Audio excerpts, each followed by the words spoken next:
Bom, gente, o quarto vídeo da série, eu já começo a apresentar alguns formulários e um simples diagrama em blocos referente à queda de tensão do circuito em função da norma, né, NBS 5410, em função da distância percorrida pelos condutores elétricos aí. Ambos os fatores, né, todos dois aqui, são extremamente importantes para o dimensionamento dos condutores em vídeos sequentes, né, nos próximos vídeos aí. E também, como não deu para falar no vídeo anterior, eu vou mostrar para vocês, vou fazer um desenho ali sobre o ponto de entrega que eu fiquei devendo para vocês no vídeo, na gravação passada, ok? Vamos lá. Bom, aqui, né, estão alguns formulários para queda de tensão e fiz também, voltando a dizer, o diagrama em bloco, né, em função da queda de tensão. Depois eu mostro para vocês.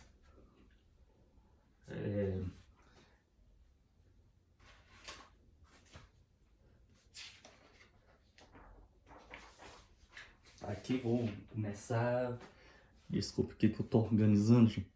Vamos começar pelos formulários, né? Então vou falar apenas de alguns fatores de grandezas aplicados grandezas aplicadas em formulários visualizados aí no vídeo, né? A segunda lei de Ohm, eu vou falar um pouco dela somente nos próximos vídeos, que tem a segunda lei de Ohm também, que é importante para o entendimento, né, do cálculo de queda de tensão nos condutores. Portanto, vocês podem visualizarem aí, né, os diferentes formulários, cujo objetivo é chegar num único resultado, conforme eu falei lá no primeiro vídeo da série. O único propósito, né, com o único propósito, com o único resultado, ou então de um único resultado, dependendo aí da precisão. Daí vocês podem escolher qualquer uma das fórmulas aqui, ou qualquer um dos métodos de cálculos para dimensionar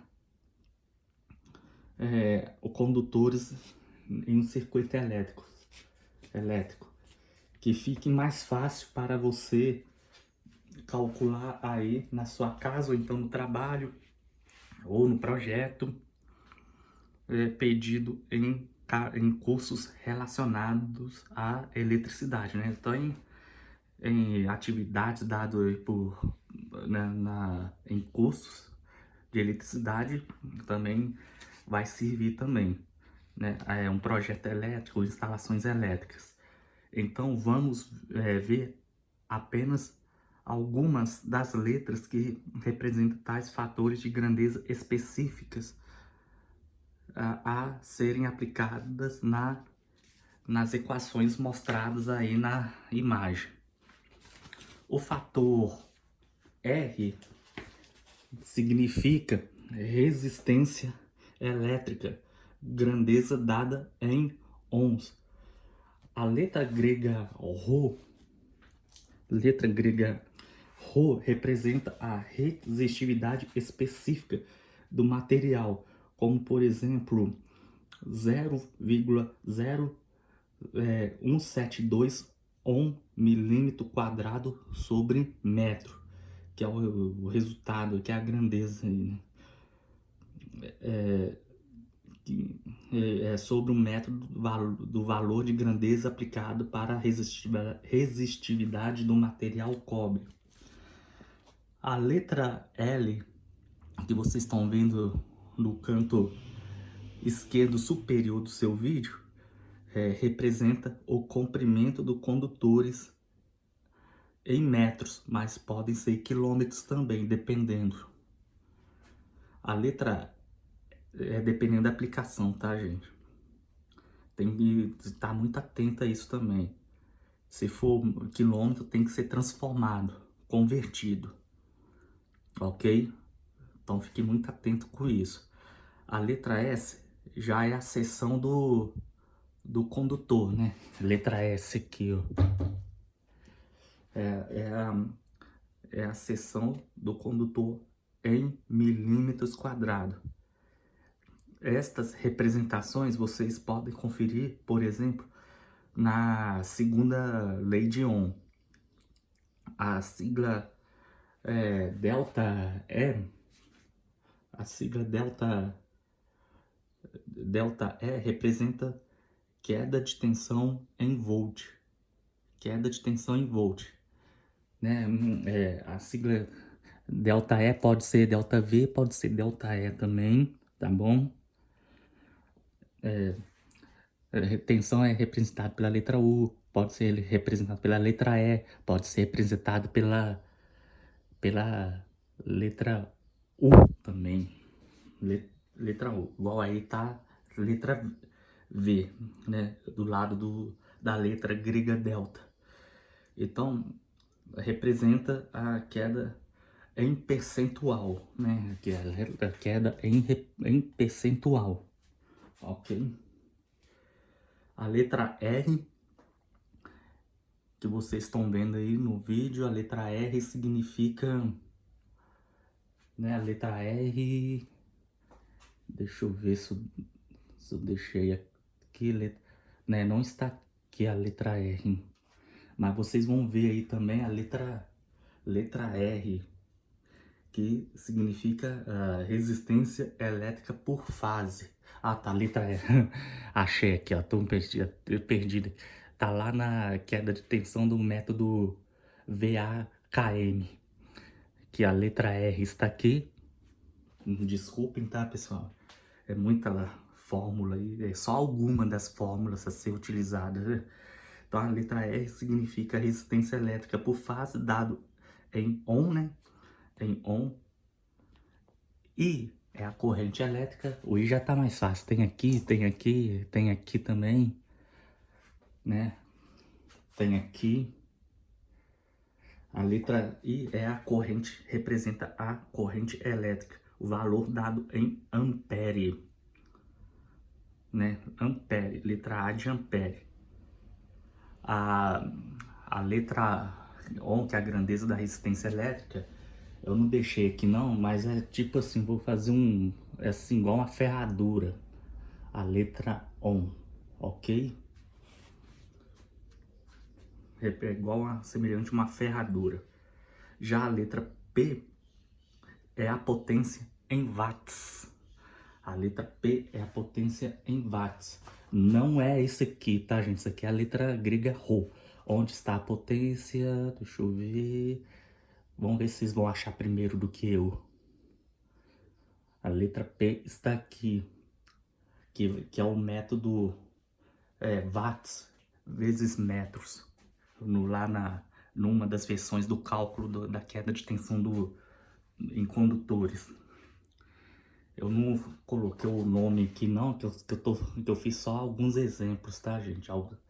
Que são vários formulários, aí eu só citei alguns aqui, aí eu peço perdão aí por para não por não dar o nome das fórmulas, né? Igual, por exemplo, deixa eu ver se eu sei. Esse aqui é watts vezes metros. Esse aqui é a versão amperes vezes metros. Esse cálculo aqui é do tipo VAKM.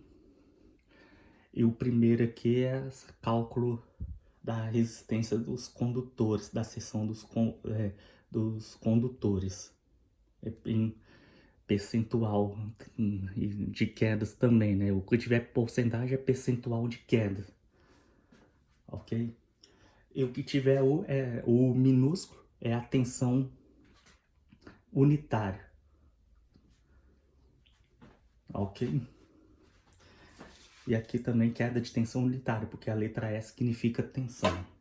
Letra E também significa tensão, tensão percentual. Beleza?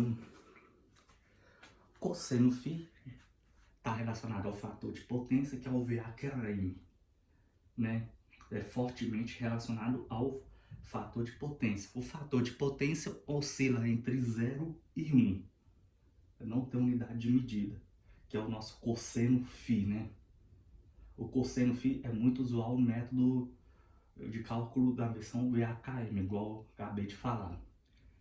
E outras muitas letras, né, variáveis de grandeza que representam as diversas maneiras de cálculo da queda de tensão para cabos elétricos.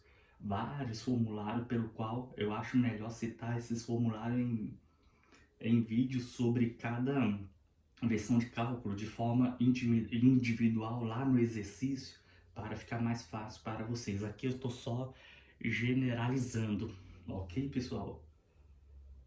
E para evitar também com que essa gravação fique muito longa, porque são muitas informações envolvendo este tema. Logo é preciso separar cada método, cada um desses cálculos aqui. E fora também que cada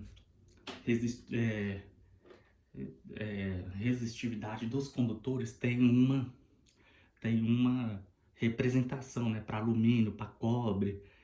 Eu vou só citar só geral, porque vai ficar longo demais. Depois eu vou fazer um vídeo específico só para resistividade de condutores, tanto para cobre quanto para alumínio, que são vários valores de resistividade desses condutores, principalmente para o alumínio, ok? Por isso que vocês encontram valores diferentes aí em cada calicatura, em cada tutoriais, valores diferentes de cobre e de alumínio. Então eu vou falar isso aí depois, não vou fazer um vídeo separado para isso. Não dá para falar sobre isso agora, para não confundirem vocês. Bom, vamos voltar aqui. Também a norma NBS 4410 adota um critério semelhante em estabelecimentos que têm fonte de geração própria, né, como transformadores, subestações, demais fontes próprias. Geralmente a norma determina que a queda de tensão é de no máximo, sobre estes pontos específicos, é de 7%. 7% em fontes de geração de energia e cargas, e não 5%, que é a queda de tensão adotada para unidades consumidoras que utilizam, né, o ponto de entrega das concessionárias públicas de forma direta, né? Mas isso é um assunto que foge um pouco da série desse vídeo, pois aqui eu refiro aos 7%, né, da fonte de geração própria, tá, gente? Porque aqui nós vamos focar entre o ponto de entrega de energia da concessionária e da unidade consumidora, que atende a maioria das instalações elétricas envolvendo o município. Ou seja, nós vamos adotar 5%. 5%, ok? Que é a que a norma NBS 44 pede, né, a partir do ponto de entrega das concessionárias de energia até os pontos de pontos de utilização, que são tomadas, motores, chuveiro, lâmpadas, etc. Aparelhos, ok? Geralmente, calcula-se a queda de tensão a uma distância superior a 20 metros do quadro de distribuição e a carga. Embalagens de chuveiro pedem para calcular o fator de queda de tensão, né, utilizar condutores de seção maior com distância superior a 30 metros do quadro de distribuição, bem dimensionado, lógico, né, e sem perca em quedas de energia. Então, se vocês forem olharem aí nos manuais de embalagem, nas embalagens do chuveiro, muitos pedem, se passar de 30 metros, utilizar a seção de maior seção nominal maior, né? Vamos supor, se pede 6 milímetros quadrados de condutor, né? Se no chuveiro tem, no circuito do chuveiro tem 30 milímetros quadrados, que é o mais comum aí das unidades consumidoras. Então, se passar de 30 metros, você tem, obviamente, né, calcular a queda de tensão, né, através de um desses formulários aqui. Ou seja, aí dependendo do cálculo, aí só vai atender o circuito se for 10 milímetros quadrados, dependendo da distância. Então, é importantíssimo também considerar é, alguns fatores para análise ou então medições com trenas, os caminhos físicos, os circuitos com curvas, subida, descida, né? Ângulos, pé direito, né? O pé direito significa altura, né, gente? O pé direito significa altura. Eu até esqueci de explicar isso, acho que lá no primeiro vídeo, né? Só falei pé direito. É, o pé direito significa altura e os tipos de condutores, né? Que são materiais cobre ou alumínio. Nas casas, igual eu já falei, né? É comum, é mais usual utilizar o cobre. Forma de instalação, né? Por onde são instalados, né? O, por, por onde são instalados, né? Se é mangueira, se é na bandeja, se fica livre, livre que eu falo, o famoso varalzão. Não, tô brincando, tá, gente? Instalação, né? é, Fora de eletroduto, né? Exposta, instalação exposta, digamos assim, lá no alto, por questão de segurança, é óbvio, né? Aí, aí fiquem muito atentos a essas formas de instalação também, né? Outros fatores, né? Fator de agrupamento, fator de temperatura, fator de demanda, aí nem vou explicar, não, que isso aí fica por outros próximos vídeos, lá nos exemplos, tá, ok? Então, devemos também ter bastante atenção às especificações técnicas de um produto qualquer e verificar se o mesmo está de acordo com a norma ABNT ou NBR específicas para o produto. Já que mencionei o quadro de distribuição, o mesmo deve ser corretamente dimensionado, obedecendo às normas técnicas, inclusive com relação ao percentual de queda de tensão entre o medidor de energia e o próprio quadro de distribuição geral. Normalmente, usam-se 2% de queda de tensão no cálculo entre o quadro de distribuição geral, né? O quadro de distribuição geral e o quadro de medição. Refiro à instalação dos condutores elétricos, suas bitolas bem dimensionadas, compatíveis é, com as normas, com as exigências da norma referente também ao cálculo de queda de tensão em função do comprimento do circuito, obedecendo a essa norma, que é a NBS 5410, ou seja, aqui, né, 2% aqui, né, quadro de medição, que é M, né, quadro de medição, e o quadro de distribuição, que já tô aqui já tô começando aqui no diagrama em blocos, tá, gente? 2% de queda de tensão entre quadro de medição e o quadro de distribuição. Aqui são os circuitos terminais, aqui são os pontos de utilização, que são as cargas, né? Já que me referi às especificações técnicas de produtos, se os mesmos devem ser compatíveis com a norma ABNT, NBR agora há pouco, vamos pegar um exemplo, um exemplinho só com chuveiro. Pode verificar que nas embalagens, igual eu já falei, né? O chuveiro você menciona sobre a distância entre o disjuntor e o chuveiro superior a 25 ou até 30 metros, dependendo da fabricante. A maioria das vezes é 30 metros, tá, pessoal? Devendo usar condutores de seção maior. Por isso, dependendo das especificações do fabricante do chuveiro, logicamente, né? Nos manuais sempre fala, né? Passou de 30 metros, utilizar condutores de seção maior. Na maioria das embalagens não está escrito assim, passou, se a distância for superior a 30 metros do quadro de distribuição ou do quadro de medição, utilizar condutores de seção maior, né? Aí essa distância refere aí entre o quadro de distribuição até o produto, que é o nosso chuveiro. Podem observar que em algum ponto da embalagem dos fabricantes de chuveiro menciona essa frase, essa advertência. Contudo, é importantíssimo salientar essas especificações mencionadas pelos fabricantes de chuveiro devem obedecer rigorosamente às normas técnicas regulamentadoras, tanto na parte elétrica quanto na parte hidráulica também. Em resumo, os exemplos de normas para chuveiro é a ABNT NBR 16305 de 2014, a ABNT NBR 16305, né? A NBR 16305 de 2014, que refere a aparelhos elétricos fixos de aquecimento instantâneo de água, requisitos de segurança e desempenho. Esta é a norma 16305. Então devemos obedecer todas as regras para instalações descritas nos manuais dos fabricantes de chuveiro e semelhante, mas ao mesmo tempo verificando se os mesmos seguem as respectivas normas.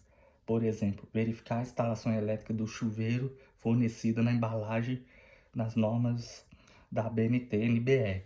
E outra coisa muito importante que eu tô falando já mais pro final do vídeo, sempre olha a tensão, tá, gente? A tensão do chuveiro, se é 127 ou 220 volts. Então fiquem atentos aí. Vou concluir aqui só falando sobre o exemplo de faixa de tensão referente às tensões nominais de 127 e 220 volts em redes monofásicas. Tensões alternadas, é claro. Devemos estarmos atentos quanto às faixas de tensões permitidas pela ANEEL, A-N-E-E-L, né? A ANEEL todos conhecem aí, né? Agência Nacional de Energia Elétrica. Eu pelo menos acho, né, que todos conhecem. Brincadeiras à parte, vamos prosseguir aqui. Como, por exemplo, as faixas as faixas de tensão variam entre para 127 volts, tá, gente? Variam entre 116 e 133 volts para tensão nominal monofásica de 127 volts e 201 a 231 volts para tensões monofásicas e bifásicas de 220 volts. Essas variações de tensões são valores toleráveis que as companhias de energia têm que entregar para as unidades consumidoras, que nós clientes, né? Lembrando que essas variações de tensões são regulamentadas pela ANEEL, Agência Nacional de Energia Elétrica. Aí não vou citar as demais outras faixas de tensões, né? 380 volts, 440, para o vídeo não ficar longo demais. Aí, como é um projeto simples, elétrico, né? Aí eu vou mencionar 127 e 220, né? Aí os demais você encontra lá no site da ANEEL, tá? Na internet.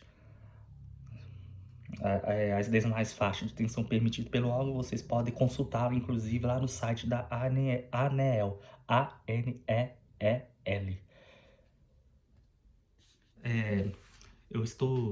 Vou falar um pouquinho aqui, sempre, sobre diagramas em bloco, rapidinho. Está aqui a sigla, só que vocês podem ler aí. Aqui é o ponto de entrega, depois eu vou mostrar ali o desenho.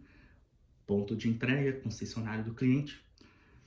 Aqui é um exemplo de percentual, para chegar a 5% no máximo entre o ponto de entrega e as cargas, onde estão as tomadas, as lâmpadas, o chuveiro, os motores. Então vamos lá. Ponto de entrega, concessionária é o limite, né, entre a conexão entre a concessionária com o cliente. 1% quadro de medição, que é o nosso padrão, medidor de energia, do medidor do quadro de medição até o quadro de distribuição, 2%, tá vendo aqui? E o nosso circuito terminais, que tem que ser menor ou igual a 4%, né? Circuitos terminais que vão do quadro de distribuição até os pontos de utilização, ok? Lembrando que aqui não pode passar de 4%. Aí para ficar mais bem distribuído, para ficar mais fácil, eu estou utilizando aqui 2%. Porque se for 4% aqui, aqui teria que ser 0,5% aqui e 0,5% aqui. Aí pela norma fala que no máximo 4%. Esse é o diagrama em bloco. Aqui é o exemplo que é a CEMIG, né? Distribuição entre a CEMIG e a casa. Aqui o delta é a queda de tensão em percentual, pontos de utilização de energia elétrica, pontos de consumo ou carga. Quadro QM, quadro de medição, medidor de energia, o padrão de energia. QD, quadro de distribuição. Esse é o diagrama em bloco. E tem um quadro de distribuição parcial também. Mas só que na maioria das casas só usam um quadro de distribuição. Mas o quadro de distribuição poderia aqui ter um quadro de distribuição parcial aqui, né? Que é os circuitos terminais. Mesmo assim, não pode passar de 4% também. 4%. Bom, gente, eu vou mostrar aqui o ponto de entrega. Eu vou virar aqui primeiro. Aqui tá o desenho do padrão. Aqui eu tirei esse exemplo lá na nossa ND 5.1 da CEMIG, né, concessionária aqui de Minas. Eu tenho aqui um manual impresso. Vou mostrar aqui no detalhe para vocês. Tá lá na página 919. Lembrando que essa norma sempre atualizam, tá, gente? Essa aqui é a versão antiga. Sempre tem que acompanhar aí pelo menos uma vez por ano se teve alguma atualização das NDs, né? A CEMIG tem ND 5.1, né? Que é ND 5.1. Eu peguei na loja elétrica de Minas.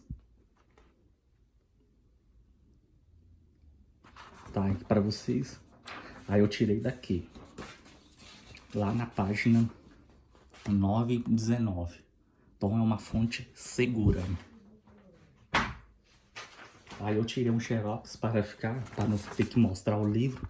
Aí eu tirei o xerox. Aqui está o ponto de entrega. Aqui está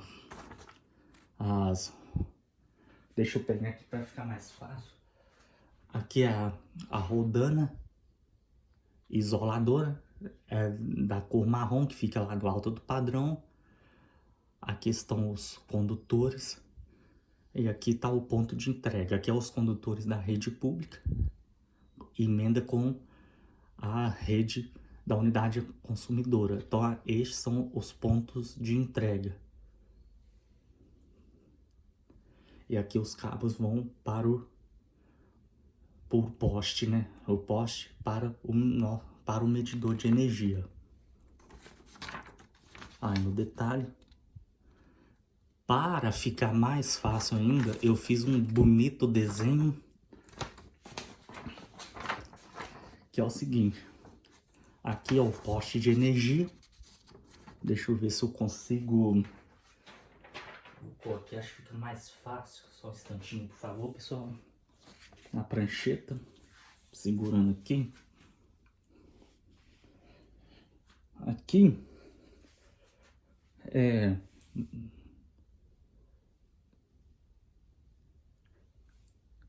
vamos ver se aqui é o poste.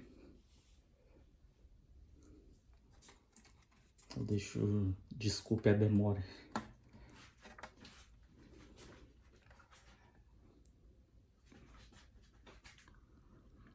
Ó, aqui é o poste de energia da unidade consumidora. também chamado de poste particular. Aqui é o muro da casa, aqui é a calçada da casa, calçada da rua, né? O passeio da rua, calçada da rua. E aqui é a rua ou avenida. Aí no detalhe. Aqui é o nosso medidor de energia. Por outro lado, fica pro lado da calçada da rua, né? Para os leitoristas terem acesso na rua. Conhecido também como padrão de energia ou quadro de medição. Aqui é o muro, igual eu já falei. Aqui tem o disjuntor. O disjuntor situa-se pro lado de dentro do imóvel, logicamente, né? Então o disjuntor fica pro lado de dentro, não fica pro lado da rua. O disjuntor do medidor, né? Aí, aqui são os cabos neutro e fase, ou fases, se for bifásico ou trifásico, são cabos de alumínio que vêm do poste de energia da concessionária de energia, né? Cabos neutro e fases, se for rede bifásica, trifásica, vindo do poste, lá do poste da rede de distribuição. Aqui são os ramais de ligação, condutores de alumínio, né? São condutores de alumínio, correto? Aqui são roldana, o isolador, aqui, aquela cor marrom, né? Representada pela cor marrom. E aqui é onde fica o nosso ponto de entrega. Aqui é o ponto de entrega do nosso poste. O ponto de entrega fica aqui, que é a conexão entre a rede pública da concessionária de energia e a rede da energia da unidade consumidora, né? Da sua casa. Então, aqui é o ponto de entrega. Daqui até no ponto de utilização, né, que é as suas cargas, que são os aparelhos, né? Tomada, chuveiro, não pode passar de 5% daqui do ponto de entrega até aqui no ponto de utilização. 5% de queda de tensão no máximo. Já o ramal de saída e o ramal de carga já são pertencentes à unidade consumidora, já fica do poste para dentro, da casa para dentro, né? Fica lá na unidade consumidora ou cliente. Lembrando que daqui por diante são condutores de cobre. São condutores da unidade consumidora, cuja a demanda de energia contratada são cabos de material do tipo cobre, tanto para a fase ou fases mais o neutro, tanto para a fase quanto para o neutro, ok? Então, daqui para cá é condutor de cobre, daqui para cá, para a rua, que é da concessionária, são condutores de alumínio, certo? E após o quadro de medição para dentro da casa, aí tem o ramal de saída do poste, né? E o ramal de carga, que são pertencentes, são os circuitos que vão até lá no quadro de distribuição. Já é do cliente. Eu não sei se vocês se deu para entender esse desenho aqui. Vou deixar aí para vocês lerem. Se vocês quiserem, podem pausar o vídeo. Aqui é o muro, aqui é a calçada da rua, aqui é a rua, aqui é o poste, onde fica o padrão de energia. E aqui vem do poste. Imagina que aqui tem um poste de luz e puxou um ramal de ligação aqui, tá, até para este para este poste aqui, né? Poste de energia da unidade consumidora, né? O poste do cliente, que é esse aqui é o poste particular do cliente. Aqui, eles atualmente estão usando o quadro de medição com os numerais para a rua, para os leitoristas verem, fazerem a anotação da conta de energia, e o disjuntor fica pro lado de dentro, pro lado de dentro. Antigamente podia colocar na rua ou até mesmo dentro de casa. Não tá tendo isso mais em questão de comodidade, questão de comodidade, né? Para não ter incômodos. Aí por isso que atualmente está tendo que instalar medidores de energia voltado para a rua. Mas antigamente podia colocar lá dentro de casa, depois do muro, lá dentro do portão. E outra coisa também, né, em função de segurança, né, por causa de cachorro, por causa, infelizmente, porque pode ter um falso eleitorista e pode ser um bandido. Aí, infelizmente, em função disso, né, por causa questão de segurança e também de comodidade e por questões de tempo, evitar perca de tempo, aí passou a ter essa regra de colocar os medidores de energia voltado lá para a rua, né? E para evitar um transtorno, né? Às vezes o leiturista passa, não tem ninguém em casa, aí depois pode anotar um valor lá, ou pode ter um mal entendido, alguma coisa assim, e a conta vier com problema, vir por problema, ou até pode entender que não mora ninguém mais em casa, aí a CEMIG pode vir, CEMIG é concessionária ou concessionária de energia de outro estado, pode vir até cortar, desligar, cortar a energia da sua casa. Então, por isso que essa medida atual aí de uns anos para cá tá tendo que assentar um padrão com um medidor voltado para a rua, ok?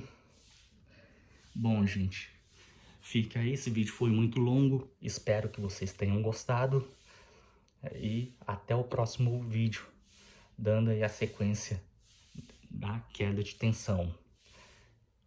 Tchau!